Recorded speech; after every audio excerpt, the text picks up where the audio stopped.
All right, good morning. I hope your day is going well and your weekend was wonderful as well.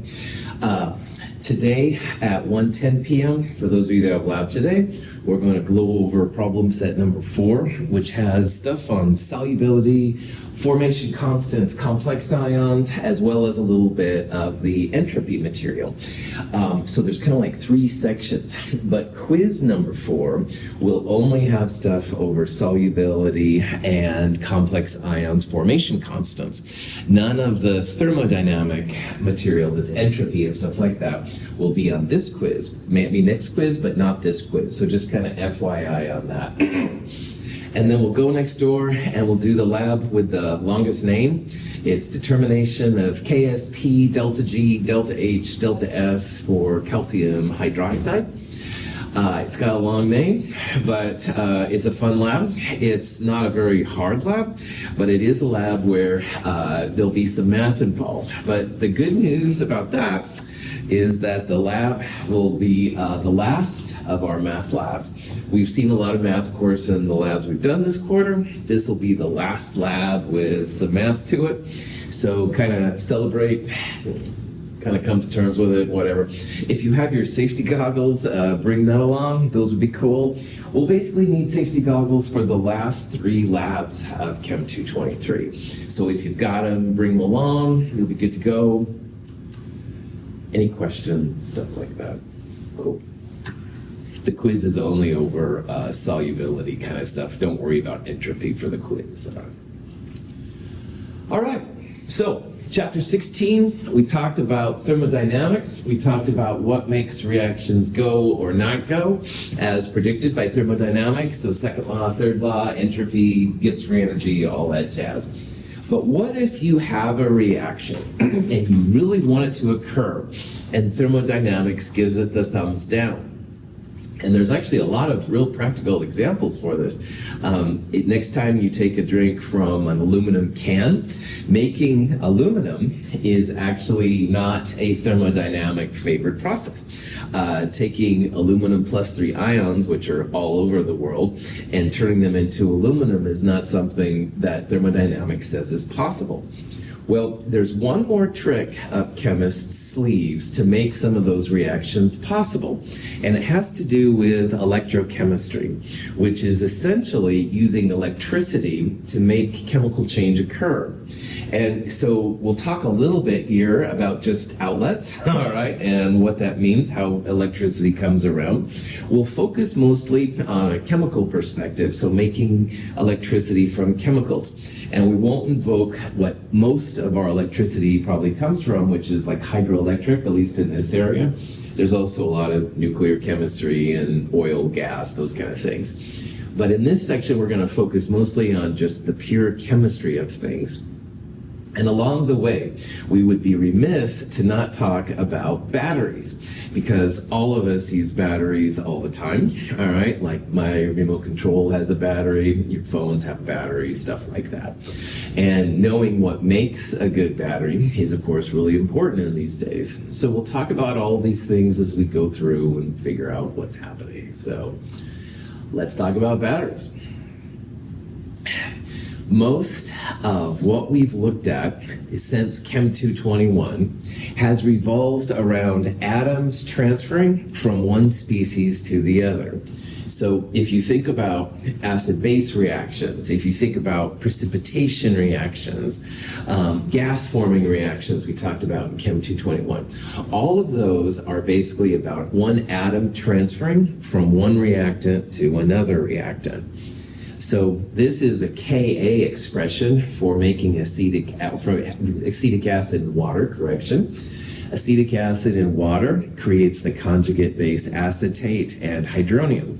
This is the Ka expression. And in this reaction, as we know, a hydrogen transferred from acetic acid to acetate, and so let me start that again. The hydrogen transferred from acetic acid to water, there you go. And water then on the product side is hydronium. It's got that extra H+. And acetic acid without H+ is acetate right there. So this one is just like an atom, hydrogen being transferred. Sometimes it's groups of atoms, but most of what chemistry we've talked about has been this way. But back in Chem 221, we did talk about another kind of reaction where electrons are transferred. So if you look at just the atoms in this reaction now, we have a copper and 2 silvers, and on the product side, we have a copper and 2 silvers. So there's no atoms or groups of atoms being transferred. But the copper, which had a 0 charge here, went to a positive 2 on the product side. And the silver ions, which each had a positive 1, now they don't have any charge. So what we're going to do in this section is focus most on the second type of reaction, which is an electron transfer reaction. An electron transfer reaction is what makes electrochemistry possible, all right? It's focusing on a specific type of reaction where electrons are transferred but not atoms. So in a reaction like copper going to copper 2 plus and silver plus going to silver, you can always break the 2 half reactions down. And a half reaction is just showing like copper going to copper and silver going to silver. And if you do this, this is where electrons begin to show. Now, when you have a balanced reaction, not only are the atoms balanced, so like 1 copper on the left, 1 copper on the right, 2 silvers on the left, 2 silvers on the right, those are the atoms balanced, but also the charge is balanced. And we haven't really needed to use that too much until this section. So going back to this blue reaction, copper doesn't have a charge of 0, and we have 2 positive ones from the silver. So the whole reactant side has a positive 2 charge. And the product side should also have a positive 2 overall charge, and that's what we've got. Like copper is positive 2, so that's where the positive 2 comes from on that side, and the silvers now don't have any charge. So the whole reactant side is positive 2, and the whole product side is positive 2. This is what I mean when I say a reaction is balanced for charge and mass. And if you break the big reaction into what's called half reactions, you can actually see where the electrons are coming from and where they're going. And to do that, you just put similar species down, so the coppers go together and the silvers go together. And remembering that charge has to be balanced, that's where electrons start popping in. So good old electrons are always -1. All right, protons are positive 1, but they don't usually move around too much unless you have a nuclear reaction. So in these non-nuclear reactions, we're going to need 2 negative electrons to balance the positive 2. So the positive 2 from the copper and the negative 2 from the electrons, 2 minus 2 goes to 0. And that's the charge we have on this copper right here. So 0 charge on the reactant side goes to a 0 charge on the product side if you show the electrons. And the same thing for the silver ions. 2 silver pluses can be balanced by 2 -1 electrons. That goes to a net charge of 0, and the silver has a net charge of 0. So, in this section, it's critical that you write charges. And I've been slowly kind of ramping up, in case you haven't been writing charges. I want you to remember charges because they're going to help you to know where electrons are coming from and where electrons are going to. All right? Any questions? Is that cool? All right. So electron transfer reactions are formally or informally known as redox reactions. And redox is an abbreviation of oxidation reduction reactions. And so this last type of reaction we're going to look at hardcore in this section involves electrons being moved around. And that's where the redox potential comes out, oxidation and reductions. Now, a redox reaction can create an electric current, which is really cool. You don't have to create electric current, but it can. And if you can create an electric current and you can control the electric current, you can actually enact chemical change. So electrochemistry is just putting chemicals together, somehow, we'll talk about it, somehow getting electric current out, and you can do some pretty cool stuff with that electric current, things that you wouldn't normally be expected to happen. So electrochemistry is like the chemistry of electricity, if you will. It's electricity generated through chemical means. So it's not like hydroelectric or solar or something like that. It's actually created through chemical reactants in reacting to make products. And if you're hip about it, you can control the reaction and do some pretty cool stuff. All right. So, oh man, here's an old comic. It says, what's oxidation anyway? And gee, I don't know. My science is a little rusty.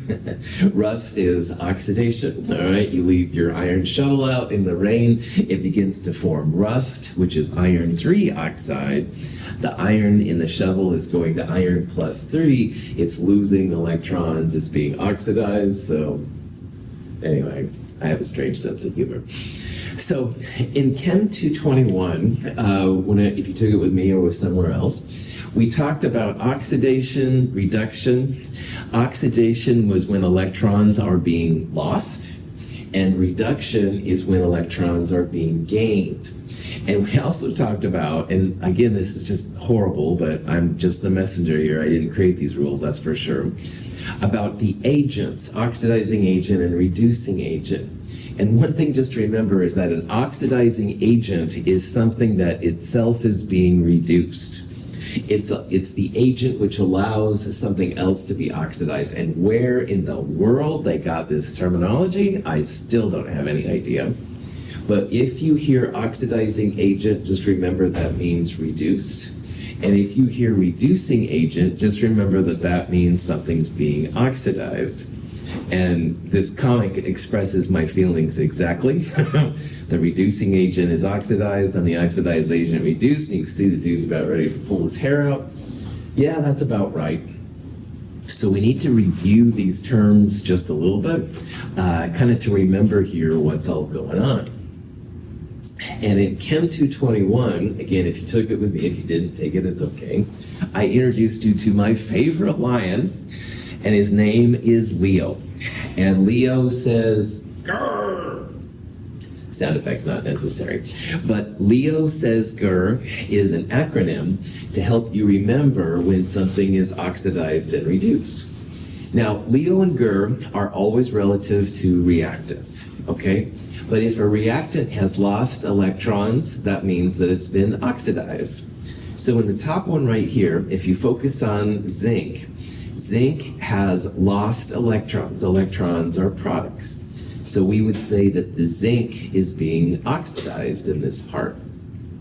And grr means gain electrons reduced. And again, it's relative to the reactant. So if you look at this second half reaction, here's copper 2 plus.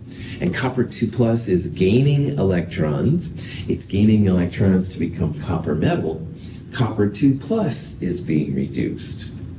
So oxidized and reduced are always relative to reactants. Don't look at the product side for this, look at the reactants.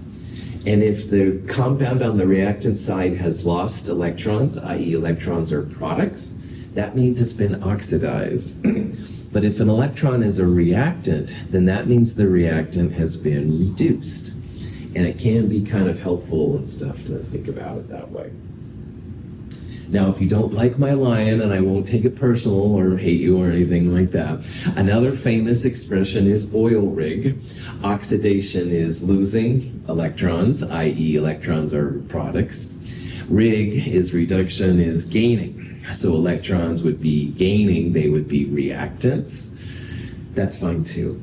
But make sure that you know some way to remember if something is oxidized or reduced. Leo and grr, oil rig. If you find another cool way, let me know. Cool. Okay, so this is the kind of question you might see. It says, which species is being oxidized? All right. So remember, oxidized and reduced is always relative to reactants. So the answer will be nickel or the silver plus ion, but it won't be the nickel 2 plus and it won't be the silver. They're products, okay? So it's not going to be C or D. Now, Why answer E isn't legit is because notice how nickel is going from a 0 charge, which is what it is here, to a positive 2. So it's changing its charge, all right? And you can also look at the silver. Silver's going from positive 1 to having no charge, which is silver 0. So if you see something changing its charge, 0 to positive 2 or positive 1 to 0, that means that it is a redox reaction. So it's not going to be answer E. This isn't like a Ka acid expression. It's not like a precipitation reaction. This will be a redox reaction. And then finally, something that's oxidized will lose electrons. And as you lose negative electrons, the species will become more positive. So if you look again at these, you're going from 0 to positive 2 and positive 1 to 0. So positive 1 to 0 is getting closer to negative numbers, all right? Like positive 1 to 0, the next one would be minus 1. This one is not losing electrons, all right? As a matter of fact, to go from positive 1 to 0, it has to gain electrons. So because silver plus is going more negative, positive 1 to 0, next one would be negative 1, silver plus is being reduced here. But nickel is going from a 0 to a positive 2, so it's becoming more positive as you look at it. Nickel is the part here that's being oxidized. So you can tell if something's being oxidized if it's becoming more positive. 0 to positive 2, or it could be like positive 2 to positive 5, something like that.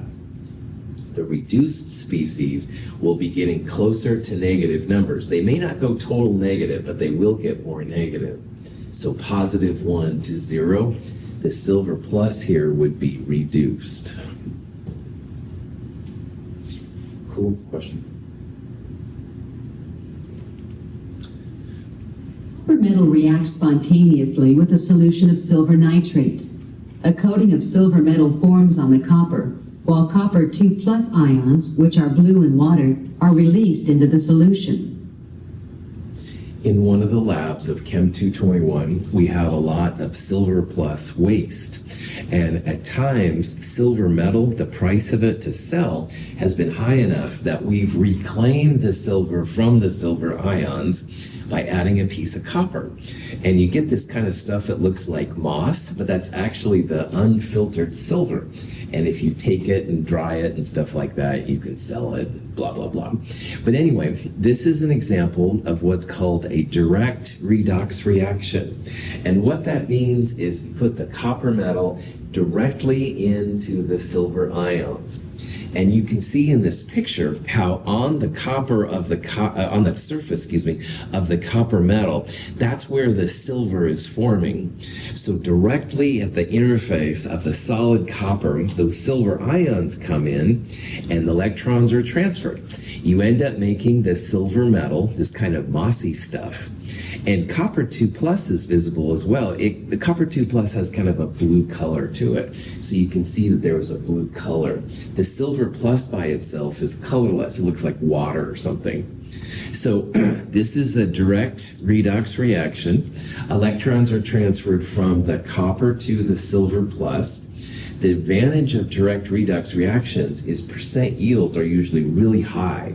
Like you'll get close to 100%, maybe not 100%, but it's going to be pretty close to 100% of the silver plus being made into silver, which is kind of cool. Here's a more detailed version.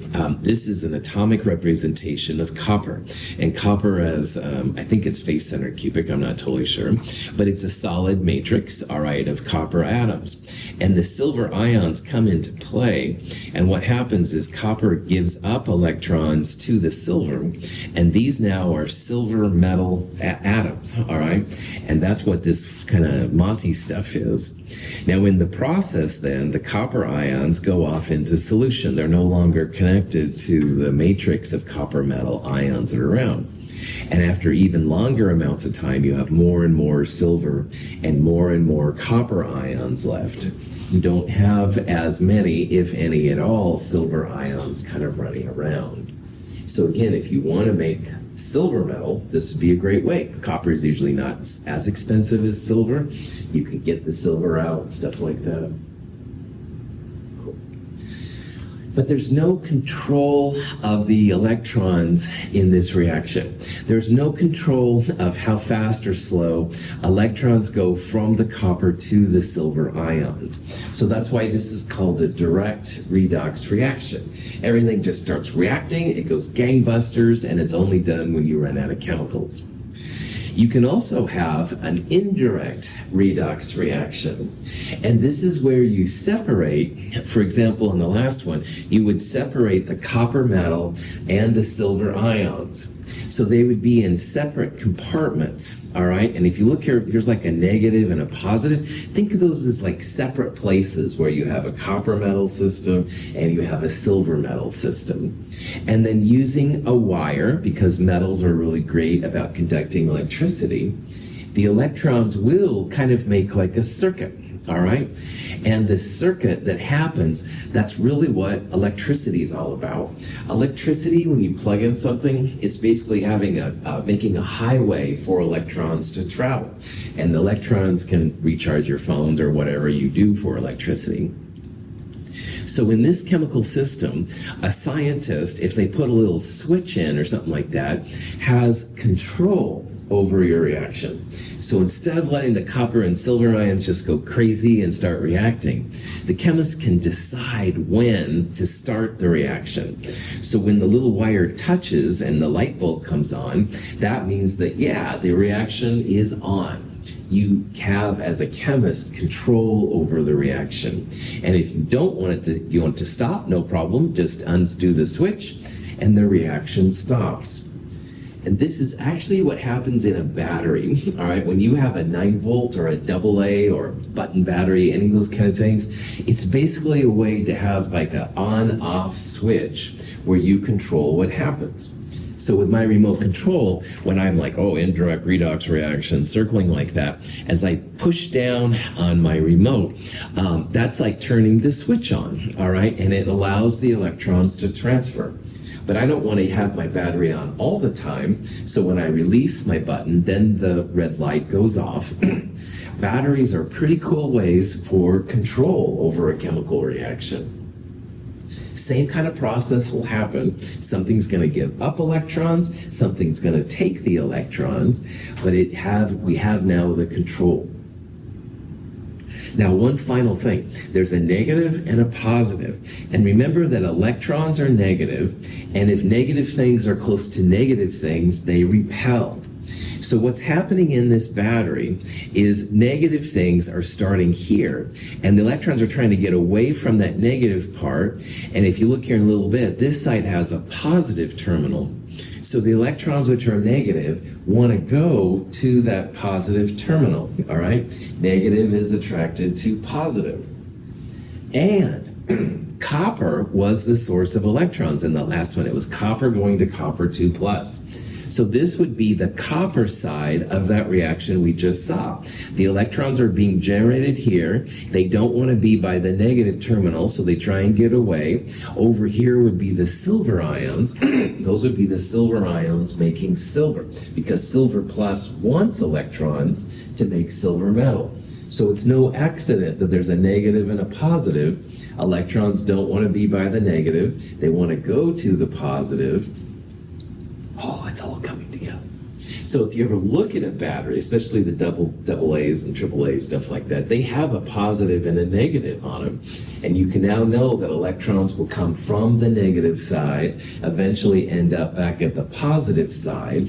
And you, as the consumer or the scientist, whoever, has the control over when that battery actually activates. Any questions on it? Okay. So, why study electrochemistry? Well, obviously batteries are huge, all right? We all use them, computers, cell phones, stuff like that.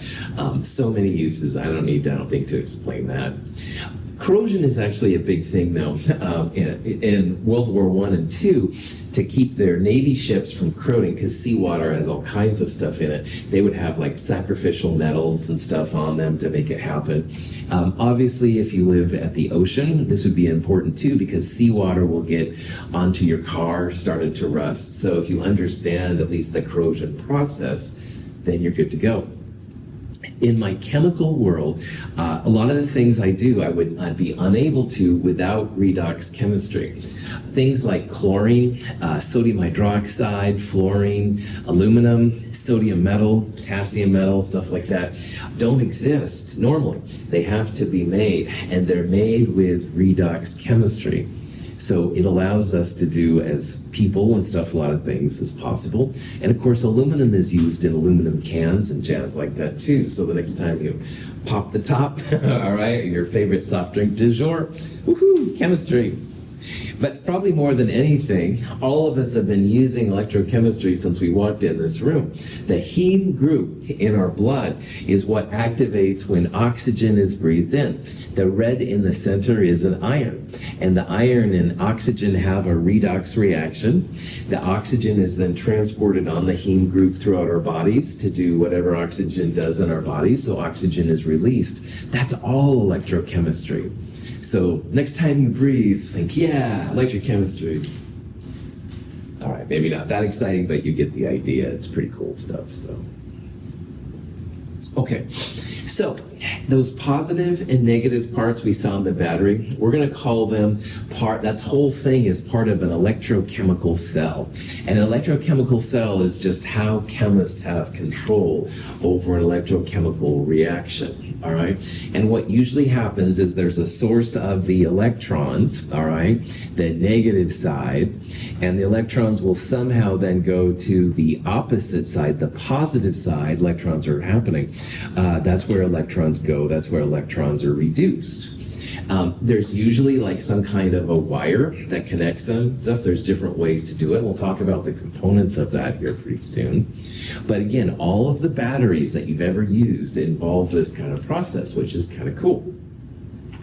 Now, of all the electrochemical cells that are out there, there are a lot of them that just, you put them together and electrons start flowing, all right? And those type of cells are by far the most important. Those are called voltaic or galvanic cells. And we'll talk about where voltaic and galvanic, the names came from. But the important thing is that both of those electrons just start happening, all right? They start flowing. It's a battery that works, all right? And if you go to Fred Meyer's and you buy a battery, you want it to work when you need it, all right? All of those are voltaic or galvanic cells. And remember, if something happens, that means it's spontaneous. The delta G is negative. We'll come back to that later. But we can see there is a thermodynamic compartment in all of this as well. But believe it or not, it's also important to think about batteries that don't work when you put them all together. Those are called electrolytic cells. When you make aluminum or sodium metal or fluorine, you put all the pieces together and connect the wires and nothing happens. So an electrolytic cell is when nothing happens by itself. But here's the punchline. If you have another reaction, which is creating electricity, you can use that to make the electrolytic cell work. And this is going to be how people make the metals and the non-metals and stuff that we take for granted. Now, most of what we're going to talk about in this chapter involves voltaic or galvanic cells. You put those positive and negative cell parts together and electrons start flowing. And that's what batteries is all about. But we will talk about electrolytic cells as well. It's important to make these compounds like aluminum and sodium and fluorine or whatever to make the things happen. So voltaic and galvanic, product favored, reactions will happen. Electrolytic cells, you got to add electricity to make them do anything. If you're curious where the voltaic and galvanic names came from, Volta and Galvani were both pioneers in these kind of areas, and they're both Italian. Look at the dates. almost as old as some of the gas law things and stuff. But anyway, fantastic. They both did some really interesting things. Apparently there was a little controversy around both of them and stuff, a little competition. But anyway, they're both great scientists, and that's why both voltaic and galvanic, the names come from these two scientists. And again, these are the ones that actually occur when you put them together. My personal favorite, however, of all time is Frankenstein, in the movie Frankenstein. Young Frankenstein, if you haven't seen it, it's pretty funny. If you don't like that kind of movie, it's okay too. But anyway, so let's think now about what it means then to make a voltaic or galvanic cell. And what that again entails is you're going to take something being reduced and something that wants to be oxidized, and you put them together and something happens. But understanding the relative amounts of reactant and product is an important part of what we're going to start doing. So we're going to first look at how to balance a redox reaction. And the traditional way has been to use what are called oxidation numbers. Now, in Chem 221, very briefly, I talked about oxidation numbers. So, for example, the +2 right there is the oxidation number of the iron.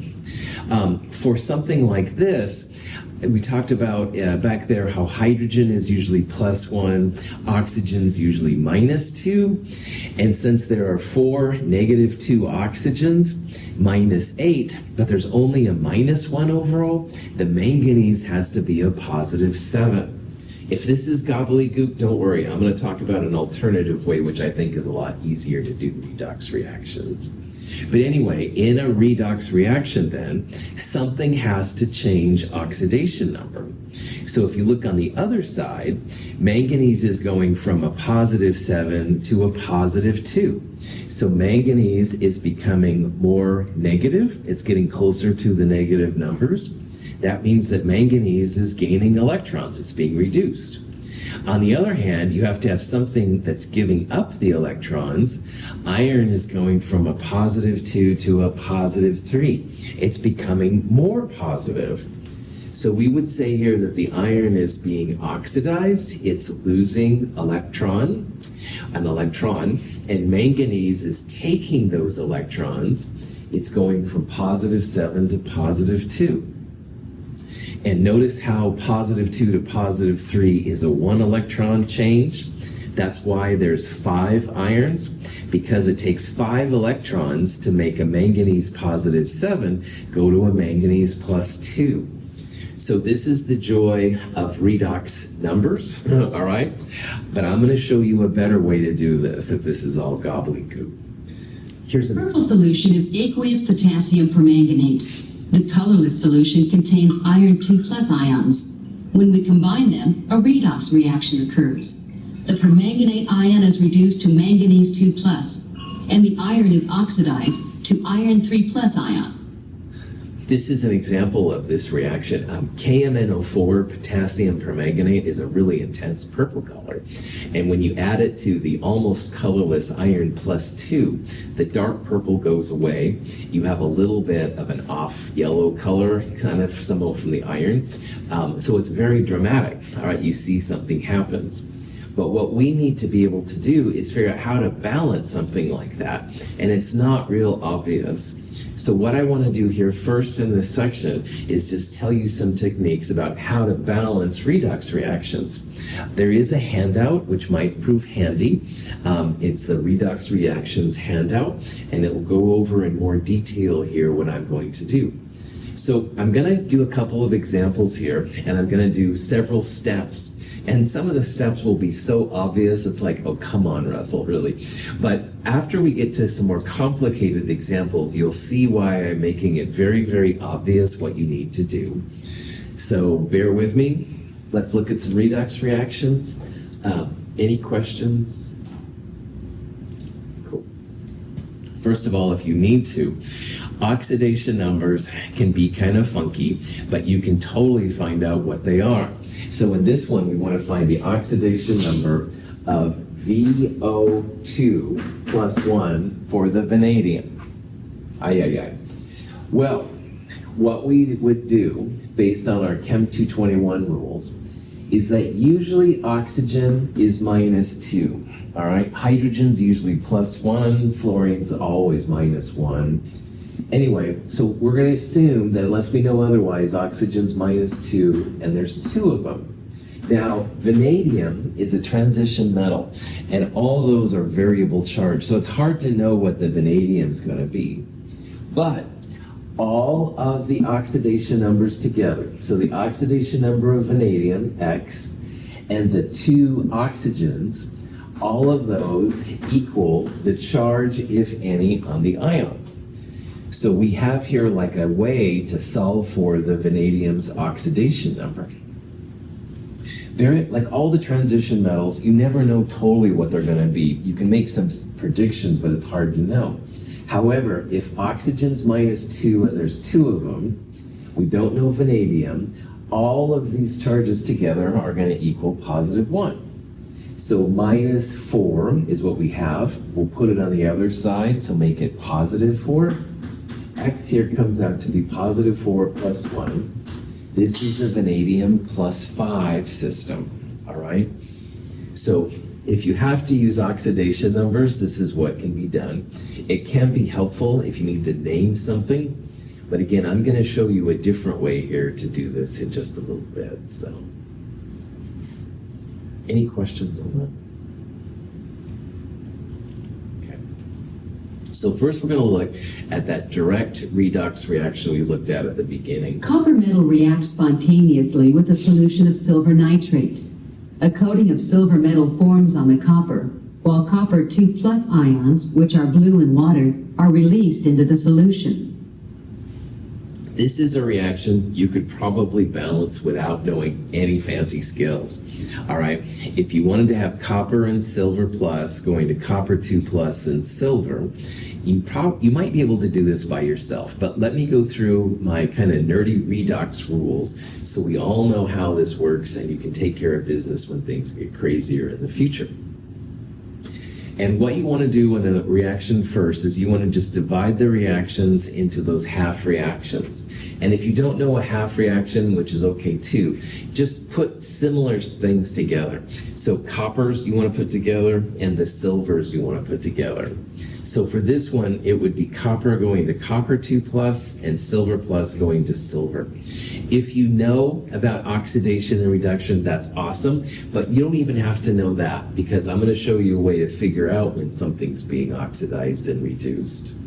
So all we did here was put similar species together, all right? You'd have the silvers together, have the coppers together, pretty chill.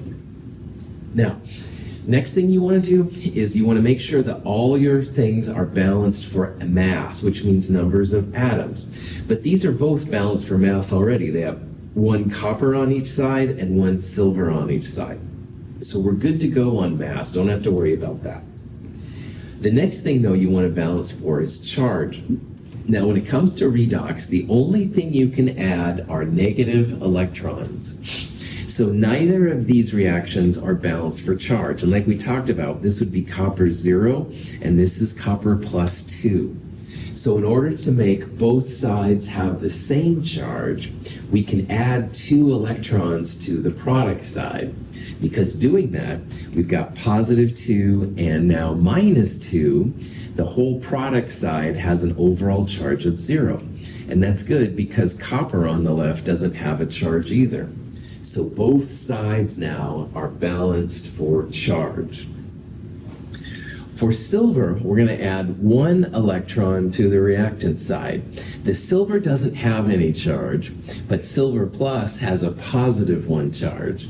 And remember, you can only add negative electrons.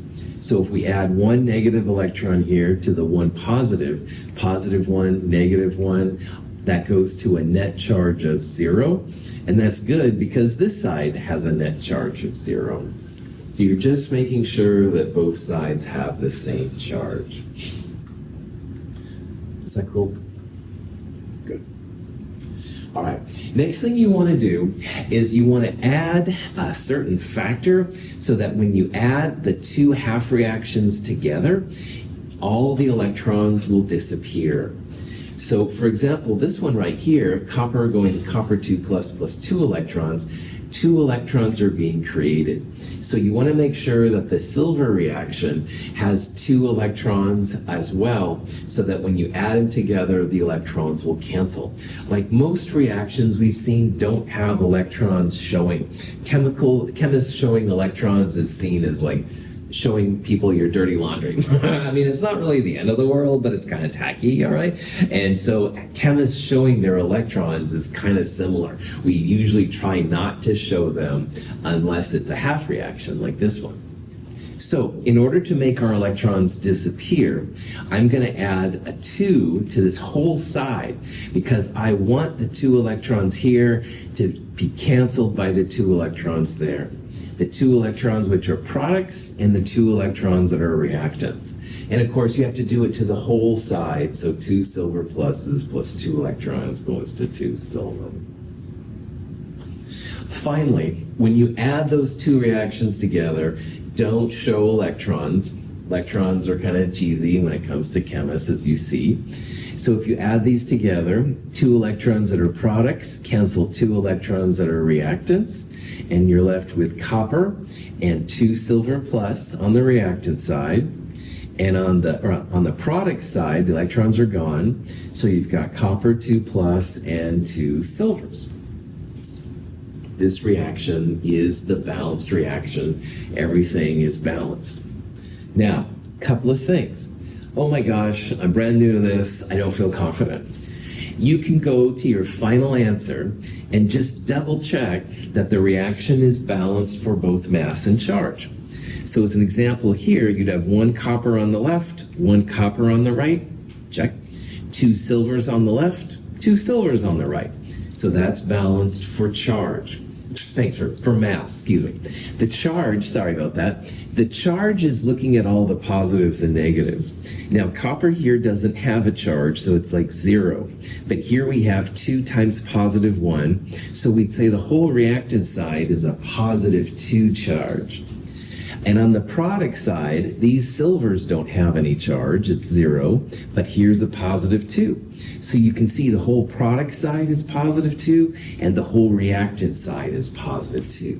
That's what it means to have a reaction balanced for charge. So always feel free to check yourself if you're not certain. And one thing I didn't mention earlier, but when you put electrons and stuff down, you automatically see what is being oxidized and what's being reduced, all right? And you should always have one piece which is oxidized and one's reduced, i.e. one thing will have electrons as products, the other one will have electrons as reactants. So here, it naturally came out that copper is being oxidized to copper 2 plus because electrons are products. And it also came out naturally that silver plus is being reduced, electrons are reactants, to make silver metal. And finally, oxidized means reducing agent, reduced means oxidizing agent. I didn't make those rules. Any questions?